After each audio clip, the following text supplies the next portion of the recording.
Feel the waves cut through me, hypnotized by the sounds I'm breathing in. Hold tight, chemicals collide.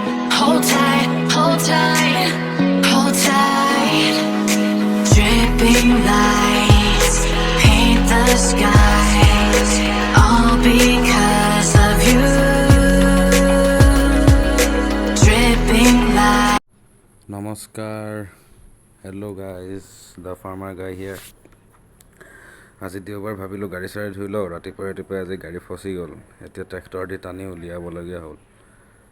আৰু আজিতো Sunday, ভাবিলোঁ গাহৰিয়ে খাই দিওঁ। আজিতো ৰাতিপুৱা ওলাই গ'লোঁ, আজি গাহৰি পুৰি আছোঁ। এতিয়া আজি এটা গাহৰি পুৰি খাম আৰু এটা বইল, এটা পোৰা গাহৰি থাকিব আৰু এটা বইল গাহৰি। এতিয়া ফাৰ্ষ্ট পুৰি লওঁ, পোৰা গাহৰিটো খাই লওঁ, নেক্সট বইল গাহৰি দি পূৰা লাঞ্চ কৰিম। আজি ছানডে স্পেচিয়েল, তো আশা কৰোঁ আজি চবৰে স্পেচিয়েল চাগে ছানডে বুলি। তো এতিয়া পোৰা গাহৰিটো অলৰেডি ৰেডি হৈ গৈছে, টেষ্ট কৰি লওঁ কেনেকুৱা কি হৈছে, নিমখ হৈছে কি নাই চাওঁ এবাৰ খাই পেলাই, তাৰপিছত ভালকৈ খাম। ওপৰত অকণমান নেমু চেপি ল'লোঁ নিমখ দি পিনি, আৰু ধনিয়া পাত কাটি ল'লোঁ, ভাল লাগিব এতিয়া। আৰু নেক্সট এতিয়া মই ৰেডি কৰি আছোঁ, পানী আপোনাৰ বইল কৰি আছোঁ, আপোনাৰ বইল গাহৰি বনাবৰ কাৰণে। পানীটো আপোনাৰ জাষ্ট হৈছে 3-4 মিনিট হৈছে। এতিয়া অকণমান গৰম হৈছে, ধোৱা ওলাইছে, তো হেৰি হোৱা নাই। তো তেতিয়ালৈকে গাহৰিটো ৰেডি কৰি লওঁ ধুই পখালি। তো গাহৰিটো ৰেডি কৰা হৈ গ'ল ধুই পখালি। ইয়াতে কোনো মছলা চছলা নিদিওঁ, ডাইৰেক্টলি পূৰা বইল খাম আজি। তো গাহৰিটো আৰু এতিয়া গাহৰিটো জাষ্ট পানীটো গৰম হোৱাৰ পিছত দি পিনি বইল কৰিব ষ্টাৰ্ট কৰিছোঁ।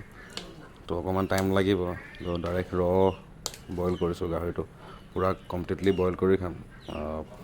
মছলা দিয়া নাই তেনেকৈ, জলকীয়া দিছোঁ, আদা নহৰু, আৰু বিলাহীটো দি দিয়াৰ কাৰণে অকণমান কালাৰ আহিছে।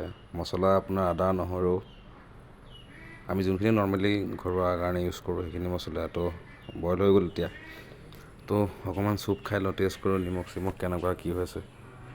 তো চুপ খাবলৈ, তো আজি গৰম দিন তথাপি অকণমান টেষ্ট কৰি চাওঁ। তো এতিয়া গাহৰি অলৰেডি হৈ গৈছে, বহুত তেল আছিল গাহৰিটোত। তো খানাটো এতিয়া খাই লওঁ, খোৱাৰ পিছত কেইটামান কাম আছে, তো কামকেইটা কৰি লওঁ। আজি খানাত কচুটো বইল কৰি চাটনি চাকত বনাই ল'লোঁ, জ্বলা দি পিনি, পূৰা জ্বলা দিয়া আছে। এতিয়া খানা চানা খাই লওঁ। তো খানা চানা খাই বৈ এতিয়া গৰুক চাবলৈ হ'ল। গৰু আপোনাৰ আজি কাম কৰা মানুহজন অহা নাই, অকণ দেৰি পাওঁতে, তেখেতে ভাদ মাহ হৈ আছে, এটা নামঘৰ গ'ল। তো এতিয়া দানা দিব পৰা হোৱা নাই, মানুহজনে হিচাপটো জানে দানাৰ হিচাপটো। তো এতিয়া ঘাঁহ চাহ দিয়া হ'ল। এইটো আমাৰ হৈ গ'ল বগাই, প্ৰথম দেখাজনী আমাৰ ৰঙী হয়। তো বগাই বহুত উৎপাত, ই চুলে বেয়া পায়, ঘাঁহ খাই আছে বৰ্তমান, ঘাঁহ দি থৈ আছে। তাৰপৰা এয়া হৈ গ'ল লক্ষীমাই খুব ঠাণ্ডা হয়, তাই 1.5 বছৰমান হৈছে, 1.5 বছৰমান হৈছে তাই। জাৰ্চি গৰু হয়, জাৰ্চি তাই ৰঙীমাই তাতকৈ ডাঙৰ হয়, তো তাই গাখীৰ দিয়ে। এয়া হৈ গ'ল আমাৰ মুগা, ইও এটা বিগ বুল হয়। এইটো আপোনাৰ মই নগাঁৱৰ পৰা আনিছিলোঁ বিগ বুলটো। তো ই খুব ঠাণ্ডা হয়, ধুনীয়াকৈ ঘাঁহ চাহ খায়, ধুনীয়াকৈ ঠাণ্ডাকৈ থাকে, মেলি দিলেও ইমান উৎপাত নকৰে। কিন্তু বগাই উৎপাত কৰে, সি লোকেল হয়, তো তাৰ উৎপাতটো অকণ বেছি। তো এতিয়া এইটো সিহঁতৰ থাকা ঘৰ, এইটো গোহালি হয়, ধুনীয়াকৈ ফেন চেন দি পিনি সিহঁতক ৰখা হৈছে, নহ'লে মাখিৰ বহুত উৎপাত। ইফালে আহি গ'ল আমাৰ 3জন ৰাইজ, কালু, জন আৰু লুচি। সিহঁতৰতো বহুত উৎপাত, ক'ব নালাগে, গোটেই দিনটো উৎপাত কৰি থাকে। কালুৰ স্কিনৰ কিবা প্ৰব্লেম হৈছিলে, তো ট্ৰিটমেণ্ট কৰি আছোঁ। এইটো লুচি হয়, সিহঁতৰ মাক হয়। এইটো কালু বহি আছে ক'লাটো, তাৰ স্কিনৰ ট্ৰিটমেণ্ট চলি আছে, দৰৱ দি থকা হৈছে। এইপিনে সেইটো হৈ গ'ল জন। আৰু এজন আছিল ডন বুলি, তো তাৰ কিবা এটা পয়জন খাই পিনি ডেথ হৈ গৈছে, হ'ল বাৰু সময় ডেথ হোৱা, আপোনাৰ 4-5 মাহ হৈ গ'ল। সিহঁতি 3টা আছিল, এইটো হৈ গ'ল কালু, এইপিনে জন, এইপিনে লুচি।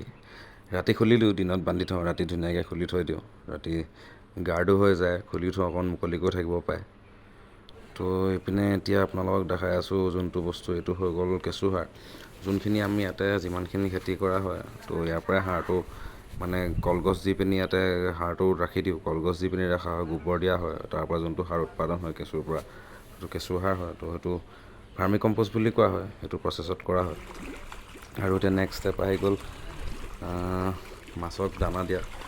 আজিতো মানুহ নাই বুলিয়ে ক'ব পাৰে ফাৰ্মত, তো নিজে দিবলগীয়া হ'ল। আৰু আনদিনো বিশেষ নিজে দিয়া হয় বাৰু, ইমান মাছৰ কাৰণে বেলেগ মানুহ ৰখা নাই।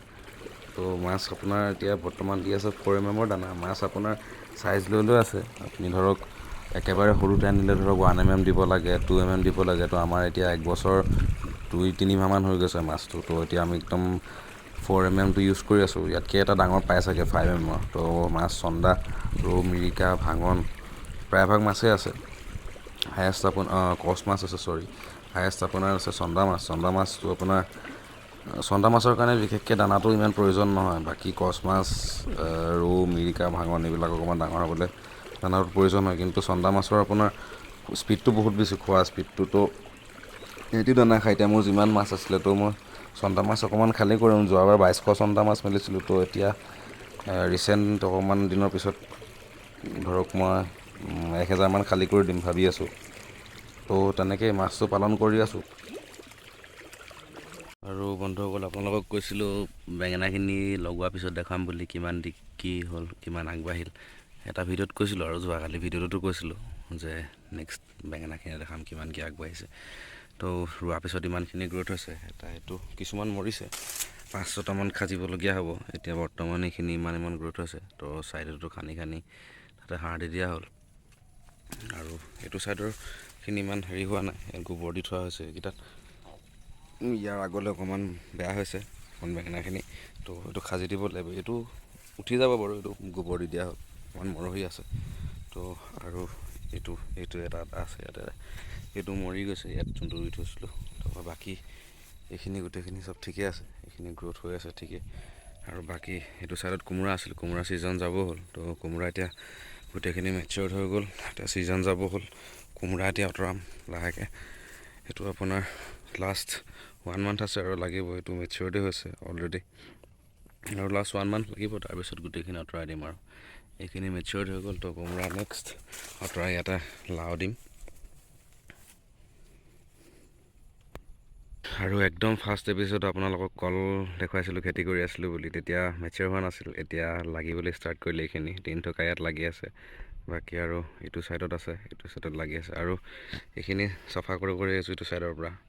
এটা ডিটেইল ভিডিঅ' ভালকৈ বনাম নেক্সট আকৌ চাফা কৰাৰ পিছতেই গোটেইখিনি, আৰু নতুন খেতি যেতিয়া কৰোঁ। তো বেছি দীঘলীয়া নকৰোঁ ভিডিঅ'টো। আৰু ভিডিঅ'বিলাক যদি চাই ভাল পাইছে, তেতিয়া চেনেলটো লাইক, শ্বেয়াৰ, ছাবস্ক্ৰাইব কৰিব নাপাহৰিব। তেতিয়ালৈকে জয় অসম, জয় শ্ৰীৰাম।